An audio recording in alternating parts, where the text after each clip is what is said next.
On apprenait cette semaine dans une promo de Triple H qui se moquait de propos jugés irrespectueux de la part de Elon Musk envers la lutte professionnelle qu'il aimerait envoyer dans l'espace une fusée remplie de talents du Performance Center pour faire un WrestleMania sur Mars.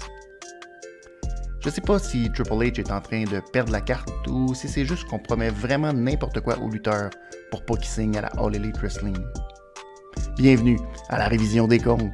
Benny is money, ay, Benny is money, ay, Benny is money, c'est la révision des comptes, ay, Benny is money, ay, Benny is money, ay, Benny is money, c'est la révision des comptes, ay, Benny Mimosa, Benny Two Belts, Benny best in the world, l'univers au complet, Monday night Benny, Friday night Benny, 2 fois semaine on est béni par notre sauveur qui est béni, on se croise les doigts pour un actif, on a déjà des passifs, une clap de golf pour Benny, une clap de golf pour Benny.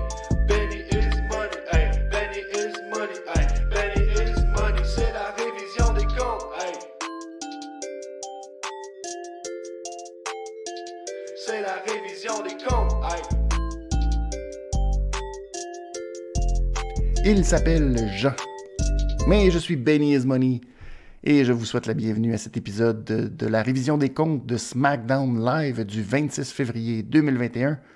Ensemble, on va faire la comptabilité, mettre les bons segments dans la colonne des actifs, les mauvais segments dans la colonne des passifs et je note les matchs sur 5$ au lieu de 5 étoiles parce que je suis tellement original. Hein? Parlant de 5$, si vous voulez faire partie de l'élite, 5$ par mois sur le patreon.com/, c'est juste de la lutte. Vous avez droit à du contenu exclusif, du contenu qui fait jaser, comme l'épisode de cette semaine, nouvel épisode de C'est juste de la marde, une superbe émission que j'ai eu le plaisir de co-animer avec Guillaume, le rocker de Saint-Damas. Beaucoup de plaisir, ça a fait beaucoup jaser, la création d'un nouveau salon dans Discord, c'est fantastique. Mais il y a beaucoup mieux que ça encore ce dimanche, 20h. C'est une grande entrevue avec Lufisto et Judas Judd Cassidy. Vous allez pouvoir voir cette entrevue en direct si vous faites partie de l'élite. Et après cette entrevue, vous aurez même droit à un extra pour les Pats. Alors, l'extra qui ne sera pas disponible par la suite pour tous. Alors, ça vaut vraiment la peine. C'est juste de la lutte qui est maintenant rendue à 45 Patreons, en route vers le bidet à 50 Patreons qui sera tiré. Il manque seulement 5 Patreons. On est si près du but, c'est le moment de joindre et de rejoindre l'élite, 5$ par mois sur Patreon, ça vaut vraiment la peine. Alors, grande entrevue avec Lufisto, la légende Lufisto, ce dimanche 20h. Manquez pas ça. Et allons-y maintenant, tout de suite, avec la révision des comptes de SmackDown. Vous ne serez pas surpris d'apprendre que Roman Reigns fait son entrée dans le ring pour commencer SmackDown, encore une fois avec Jey Uso et Paul Heyman. Paul qui a amené son téléphone au ring. Pourquoi? Je ne sais pas trop, parce que ça n'aura pas servi à quoi que ce soit. Alors, j'ai pas trop compris, mais Paul avait son téléphone portable en main. Roman nous explique, une fois rendu dans le ring, que SmackDown avait besoin de lui, hein, comme Elimination Chamber avait besoin de lui, et que il a défendu son titre de façon presque parfaite à Elimination Chamber. Le seul petit hic qui a rendu sa défense de titre imparfaite, c'est le Spear de Edge. Alors, il est un peu fâché, mais en même temps, il aime bien Edge. Hein? Et il ne veut pas vraiment lui faire de mal. Et il sait que c'est un père de famille. Alors, il demande à Edge de changer d'avis et de renoncer à l'affronter à WrestleMania. Mais par la suite, c'est Daniel Bryan qui va arriver. Et Daniel Bryan est d'accord avec Roman pour dire que c'est vrai, sa défense de titre était parfaite, mais il y a des mauvaises langues qui vont dire que c'était un petit peu peureux de la part de Roman de venir affronter Daniel Bryan tout de suite après le Elimination Chamber, alors que Bryan avait affronté déjà 5 autres lutteurs. C'était un petit peu peureux. Puis, ce qui a surpris Daniel Bryan, c'est que Roman ait décidé de l'affronter, mais pas dans le main event du Elimination Chamber, mais en deuxième. C'est bizarre, c'est pas son genre. Alors, c'est pas Daniel Bryan qui veut propager ces rumeurs-là, mais il se dit, bah, on le sait, Roman, que tu es un grand lutteur et que tu veux laisser un héritage incroyable, être the head of the table. Alors, tant qu'à avoir des doutes, parce que il y aura toujours des comparaisons entre Daniel Bryan et Roman Reigns, pourquoi ne pas régler ça tout simplement? Un match à Fastlane, 1 contre 1, pour le titre universel. Mais Jey Uso s'interpose et dit à Daniel que tout ça, c'est des excuses de perdant et que s'il veut revenir et avoir une chance au titre, eh bien, il doit affronter le bras droit de Roman, c'est-à-dire lui-même, tout d'abord. Mais Bryan veut l'entendre de la bouche du Big Dog et Roman lui dit « Est-ce que tu veux vraiment que je te fasse encore subir toute la douleur que je te fais subir à Elimination Chamber? » Et c'est alors que Jey Uso sacre un coup sournois dans le dos à Daniel Bryan, l'expulse en bas du ring et le lance par-dessus la barricade par la suite. Tout le monde quitte en riant, se donnant des high-fives, des câlins, et la vie est belle. Alors, un segment presque typique. On est dans la même idée créative. Roman qui se sert de son bras droit comme d'une étape avant un potentiel affrontement. Un peu après, au retour de la pause, en fait, Jey Uso va s'excuser auprès de Roman pour dire « Ah, je suis allé trop vite, puis j'ai comme... » Mais Roman lui dit « Ah non, il n'y a pas de problème. Tant que tu te charges de Daniel Bryan aujourd'hui, t'as pas à t'excuser de quoi que ce soit. » Et on va apprendre après, Edge va aller rencontrer Adam Pearce et Sonya Deville dans leur bureau pour demander « Ouais, mais là, Bryan aimerait avoir une chance au titre à Fastlane. » Alors que je pensais qu'on s'était entendu et que j'aurais un match tag team contre Roman et Jey Uso. Alors, il y a un peu de confusion. Edge n'est pas trop certain là, que le pourquoi Bryan pourrait avoir une chance au titre. Alors, on va décider de faire un match officiel. Jey Uso face à Daniel Bryan à la fin de SmackDown. Et si Daniel Bryan l'emporte, il affrontera Roman Reigns à Fastlane. Parce que c'est quand même plus intéressant un match pour la ceinture universelle qu'un match par équipe. Et Edge, pas tout à fait d'accord, mais pas le choix. Hein? C'est un drôle de segment, dans le sens où j'ai pas trouvé que Daniel Bryan avait super bien paru là-dedans. Quand on le regarde en comparaison avec Roman, il y avait vraiment une différence jusqu'à dans l'aura, je dirais, où Daniel Bryan avait l'air vraiment petit à côté de Roman, et pas simplement physiquement, mais même dans son attitude, dans son personnage. Il y a quelque chose qui manquait un petit peu. Puis il s'est fait un peu garrocher par-dessus la barricade assez facilement, je dirais. Il manquait juste un petit quelque chose pour que on sente que Bryan ce soit un adversaire crédible. Il y a quelque chose qui était pas là. Je sais pas c'est quoi, mais il y a quelque chose qui était pas là, je trouvais.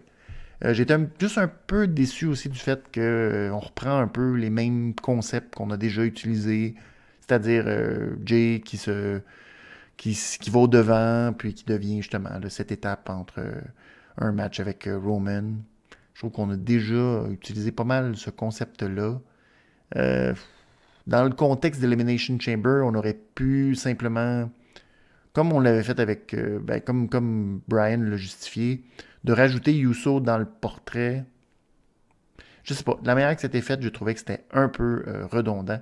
Alors, c'était pas le segment le plus créatif, le plus original, mais c'était efficace. Je pourrais donner 50-50. Je vais le mettre de peine et de misère dans la colonne des actifs. Premier match de la soirée, les Mysterio, Ray et Dominic qui affrontent Otis et Gable dans un match revanche de la semaine dernière. Gable qui nous a présenté avant le match ce qui s'était passé, même un ralenti d'Otis qui fait son splash de la deuxième corde. C'est du gros hit, gros hit. On est très fâchés de cette nouvelle attitude, tout spécialement de la part d'Otis. Alors l'histoire du match, c'est que Otis massacre Rey Mysterio avant d'être calmé par Gable.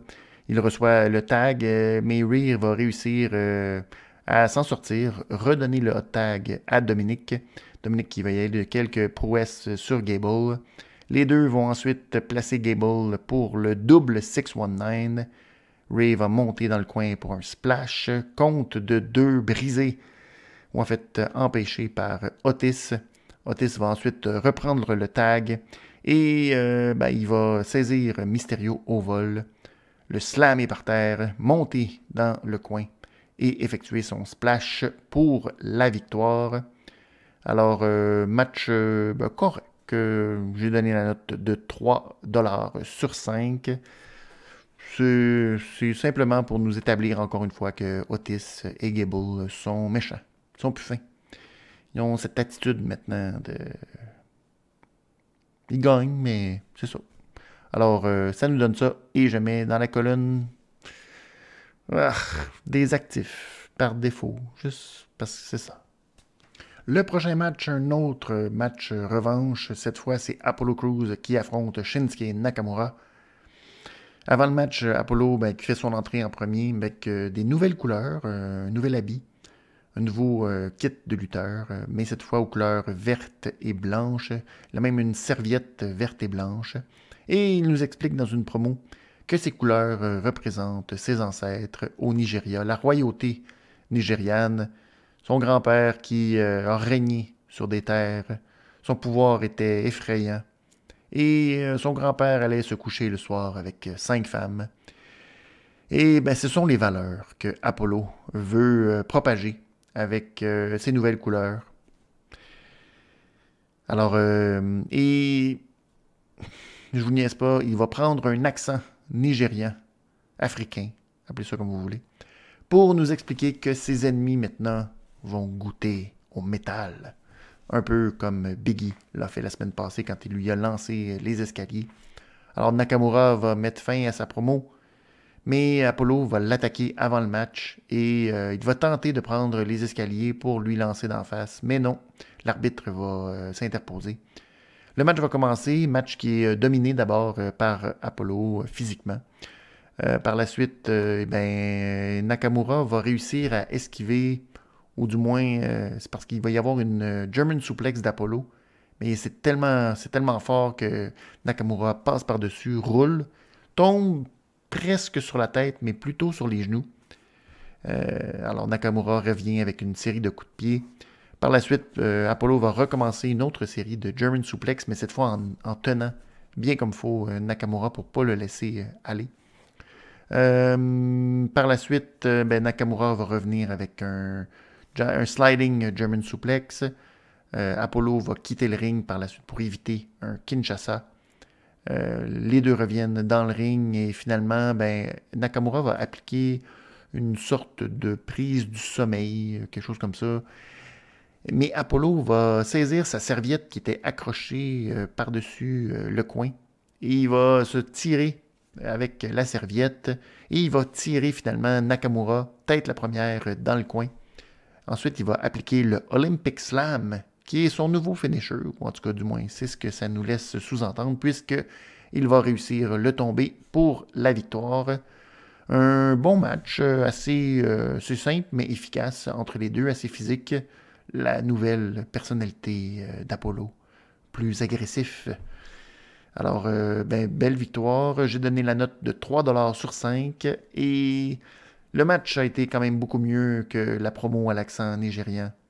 Drôle de promo. Je ne sais pas pourquoi on lui a demandé de changer cet accent-là pour faire plus africain. C'est bizarre, mais en tout cas, on va quand même mettre ça dans la colonne des actifs.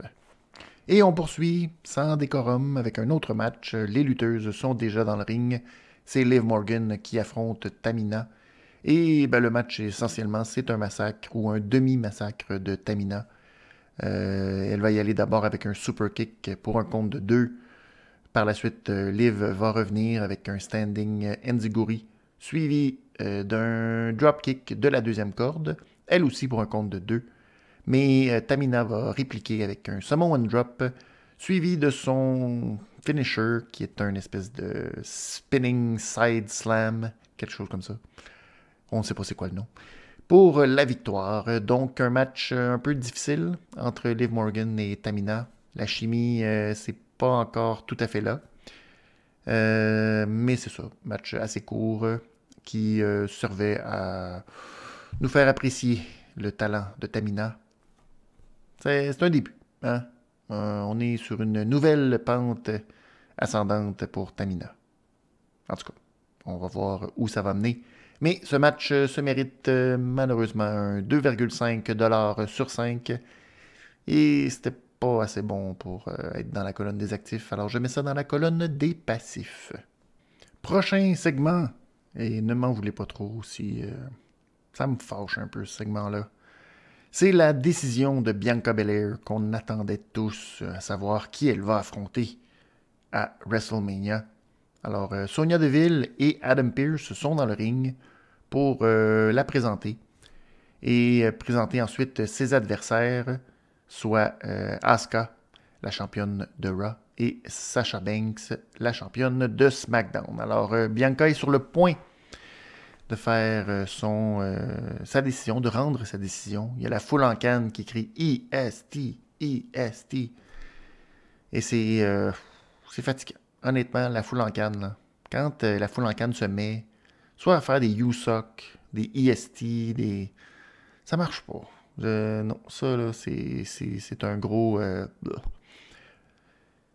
Et malheureusement, ben oui, encore une fois, Réginald qui vient interrompre la promo et la réponse de Bianca Belair nous dit que c'est un beau rêve que Bianca est en train de vivre, mais son rêve va tourner au cauchemar si elle affronte Sasha Banks à WrestleMania. Parce qu'elle sera pas assez bonne, puis qu'elle va finir couchée au sol, ou couchée par terre sur le ventre, en train d'abandonner, ou de se faire compter 1, 2, 3. Mais peu importe, son rêve va se terminer en cauchemar. Sasha Banks fait son entrée sur le ring. Adam Pearce et Sonya Deville disparaissent complètement. Sasha dit que c'est elle, la EST, et que sa ceinture le prouve, et que Bianca n'est que la deuxième meilleure. Alors Bianca lui dit « Oh oh non, c'est moi la meilleure, et je vais te le prouver à WrestleMania en t'enlevant ton titre. » Alors Bianca se retourne et pointe WrestleMania. « It's on! It's on! » Et c'est tout. Voilà. On a vu Elimination Chamber, Edge qui fait un spear. Roman Reigns pour signifier qu'il allait l'affronter. Bianca, elle a dit « It's on ». La rivalité, c'est incroyable. On est... quel match ça va être. Un main event épouvantable. Hein? On est comme sur le bout de notre siège. Qu'est-ce qui va arriver? J'étais vraiment déçu. Pour vrai, je me sentais comme tellement comme déçu pour Bianca d'avoir si peu à faire. C'est très, très, très, très, très, très, très plate. Au niveau de la créativité, au niveau de... Pourquoi on a attendu tout ce temps-là, depuis le Royal Rumble, avant de rendre cette décision de façon aussi drabe, de façon aussi ordinaire? Qu'est-ce que Reginald fait encore dans cette histoire-là? Lui qui est supposément le sommelier de Carmella. Mais depuis des semaines, c'est le gars qui vient vanter Sasha Banks. Sasha Banks qui continue à rire de façon tellement irritante et désagréable. C'est triste, triste, triste, triste, triste comme segment. Alors, rien de bon.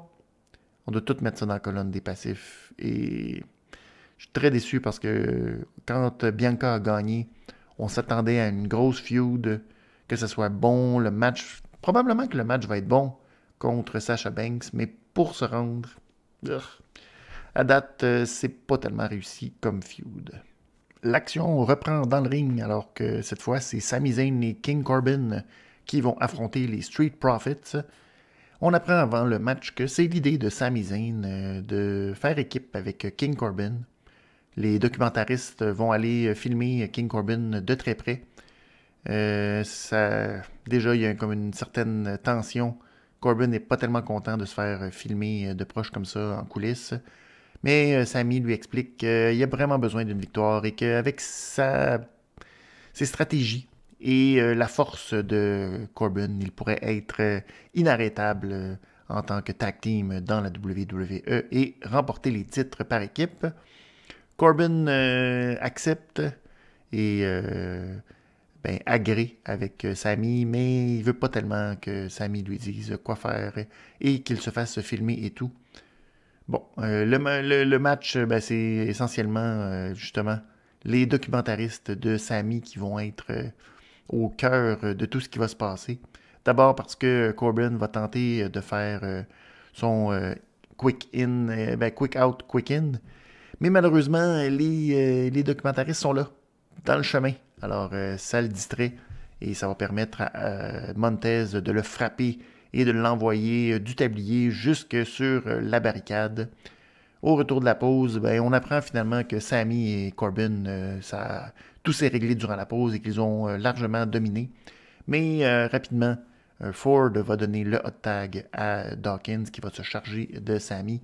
Par la suite, Corbin va se retrouver en bas du ring et les documentaristes qui sont là filment encore Corbin. Et Corbin là se choque et pousse les documentaristes. Sami va dans les cordes pour tenter de comprendre qu'est-ce qui se passe, de parler à Corbin, de lui dire de se concentrer sur le match. Et là, sorti de nulle part, Montez saute par-dessus Sami pour faire un genre de Topicon Hero à Corbin à l'extérieur. Par la suite, Dawkins va faire un underhook neckbreaker et donner le tag à Montez pour son From the Heavens pour la victoire. Alors, un bon match tag team dans l'ensemble avec cette petite histoire comique entre King Corbin et les documentaristes de Sami. Match efficace, match qui a fait son travail. Alors, j'ai donné la note de 3,25 sur 5 et j'ai mis ça dans la colonne des actifs. On poursuit avec le moment que j'ai considéré comme étant le moment de la soirée. Une promo de Seth Rollins dans le ring. Il nous parle encore une fois de sa vision, mais surtout du fait que la semaine dernière, il avait porté plainte dans une lettre officielle à la WWE et qu'il a reçu énormément de réponses positives sur les réseaux sociaux, sur Twitter, TikTok, etc. Cesaro arrive immédiatement en jeans et en chest, ce qui est synonyme que c'est sérieux, qu'il veut régler ça.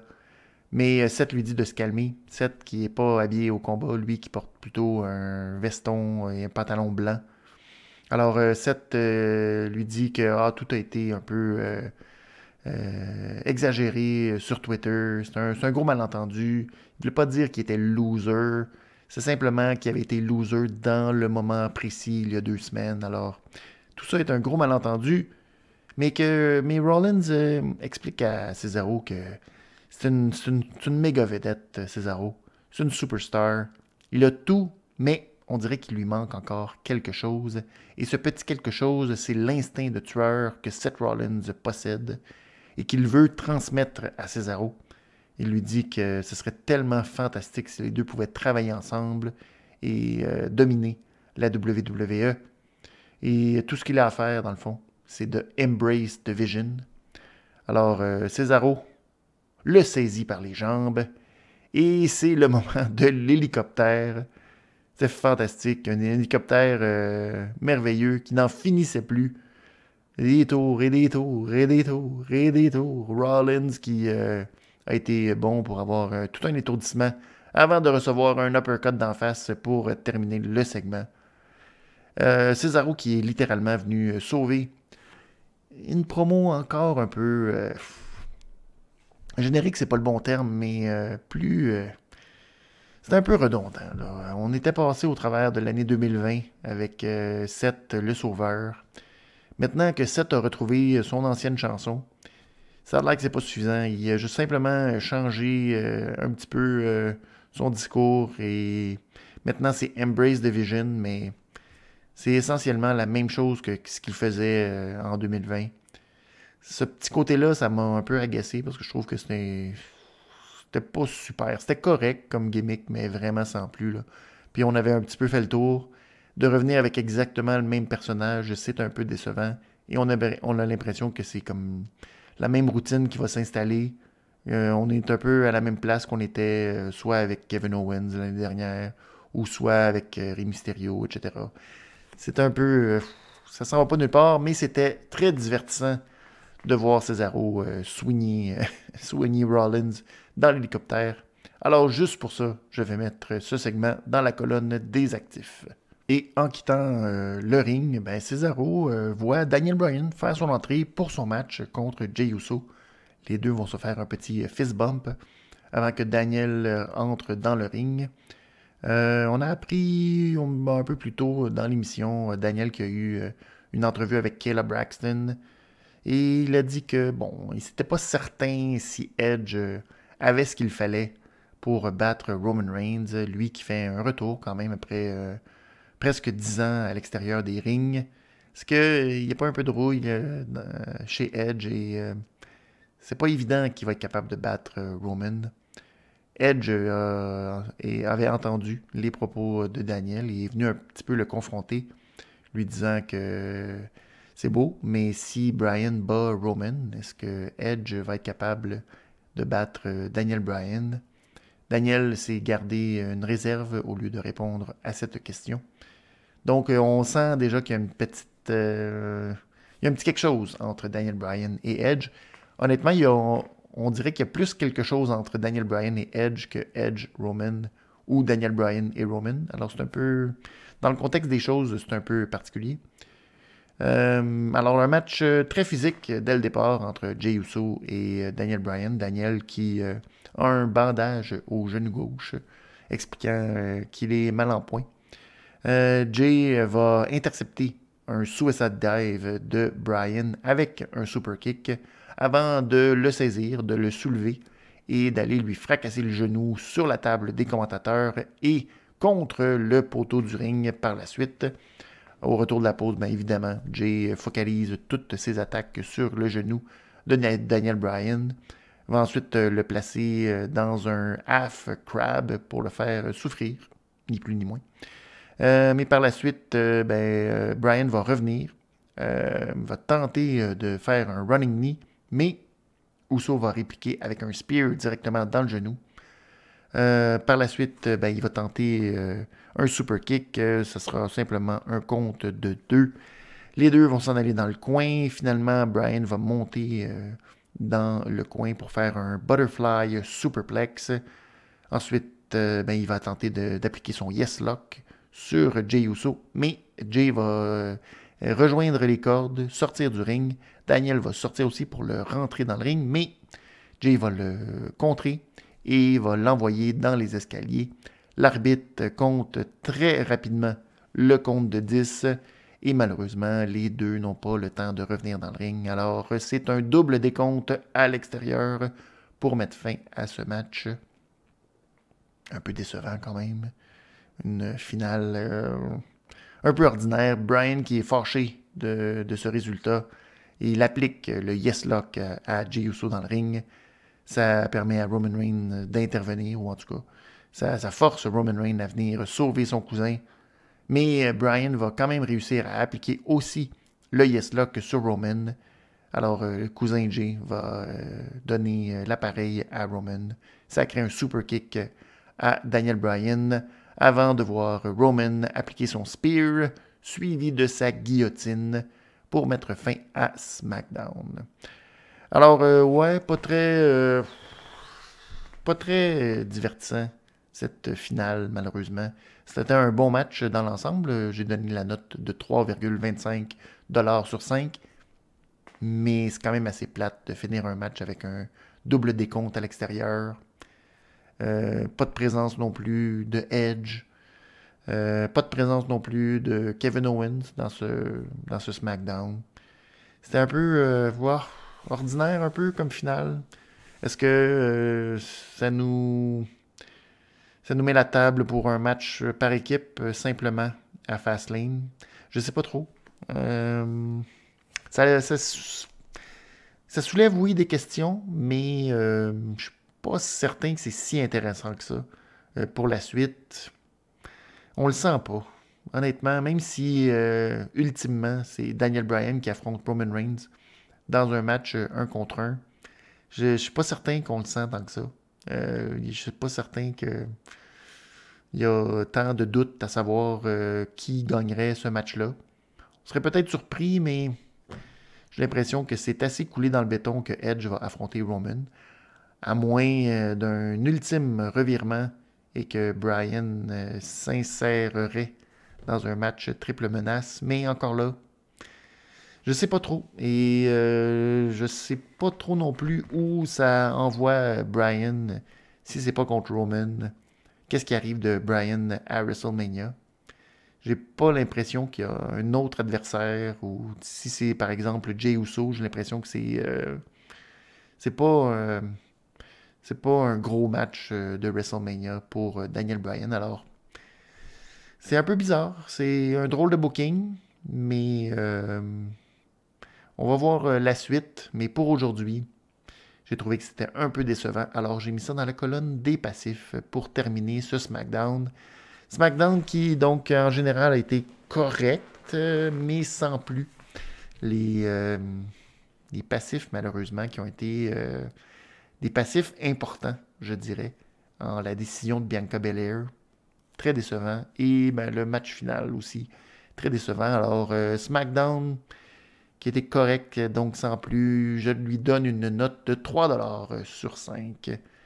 Et j'espère que ça va être mieux la semaine prochaine et que la route vers Fastlane, ce ne sera pas juste étirer la sauce entre Edge et Roman jusqu'à WrestleMania. Alors, on termine l'émission avec les awards, mes awards, vos awards. Vous pouvez toujours nous les envoyer sur le salon de la révision des comptes dans le Discord. Merci beaucoup à RoboChuck et Marcus Black qui l'ont fait encore cette semaine. Alors allons-y avec le superbe. D'abord le meilleur match de la soirée.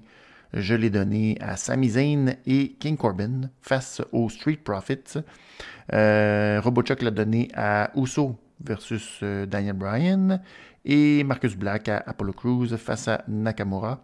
Pour la clap de golf, Marcus Black l'a donné à Otis et son splash, alors que RoboChuck l'a donné au super swing de Cesaro. Et j'abonde dans le même sens, tout un hélicoptère. Rollins doit être encore étourdi à l'heure où on se parle. Le niaise-moi, c'est unanime sur le Discord, la promo de Rollins. Le nouveau personnage qui en est pas tout à fait un. Même gimmick, même emballage. Effectivement, c'est pas super. Moi, j'ai donné, malheureusement, ce niaise-moi à Bianca Belair qui prend une décision assez drabe d'affronter Sasha Banks. Comparée à celle de Edge, c'est un peu ordinaire. Hein? Le Jean Héroldi, encore une fois, assez unanime sur le Discord entre RoboChuck et Marcus Black qui le donne à Apollo Crews, ses nouvelles couleurs vert et blanc. Moi, je l'ai donné plutôt à Cesaro. Le jeans, le gant chest, il avait l'air tout à fait superstar. Hein? J'ai peur, mais Cesaro, va falloir qu'il se surveille à la WWE parce que on risque d'avoir une sorte de folie Cesaro. Tout spécialement quand les foules vont revenir. Il y a quelque chose qui va se passer avec Cesaro. C'est ma prédiction. La contravention de style, encore une fois, on s'entend pour dire Sasha Banks. Les gens n'ont pas aimé la tenue de Sasha Banks, alors que moi, je l'ai donné à Natalya, qui accompagnait Tamina et qui était habillée comme si elle avait un déguisement de Saint-Valentin. C'est pas... Non, moi, je trouve pas ça super beau. La pause piste, malheureusement, Tamina, Liv Morgan, c'était le match le plus faible de la soirée. Le beaucoup bien, Apollo Crews qui s'est distingué pour RoboChuck. Une bonne promo, un bon match, un nouveau finish et un Geraldi. Grosse performance d'Apollo Crews pour RoboChuck. Et Marcus Black l'a donné à Tamina. Moi, je l'ai donné à Cesaro, tout simplement, pour justement son super swing. Et parce que c'est celui qui a apparu le plus comme une superstar. On le répétera pas assez. Hein?